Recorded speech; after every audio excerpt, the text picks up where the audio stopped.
Hi everyone, আজকে তো Sunday, রবিবার স্পেশাল। চলো একটা রেসিপি শেয়ার করি।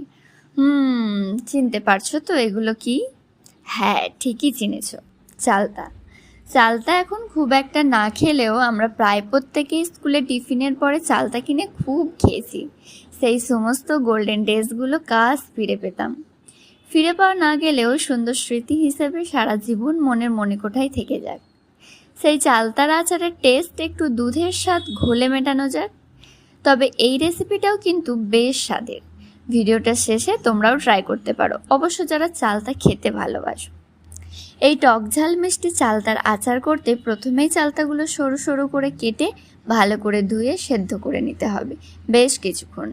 আর চালতা সেদ্ধ হতে হতে মশলাগুলো রেডি করে নাও। একটু পোস্ত, সর্ষে আর কাঁচা লঙ্কার পেস্ট।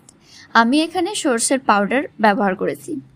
চালতা সেদ্ধ হয়ে গেলে কড়াইয়ে সর্ষের তেল দিয়ে কালো জিরে, গোটা জিরে আর তেজপাতা একটু নেড়ে চেড়ে সেদ্ধ করা চালতাগুলো দিয়ে স্বাদ মতো নুন, হলুদ আর চিনি দিয়ে বেশ কিছুক্ষণ নাড়াচাড়া করে সর্ষে পোস্ত আর কাঁচা লঙ্কার যে পেস্টটা আগে বানিয়ে রেখেছো সেটা দিয়ে দাও। আর তারপর কিছুক্ষণ ভালোভাবে নাড়াচাড়া করে লো ফ্লেমে ভালো করে ফুটিয়ে নিতে হবে।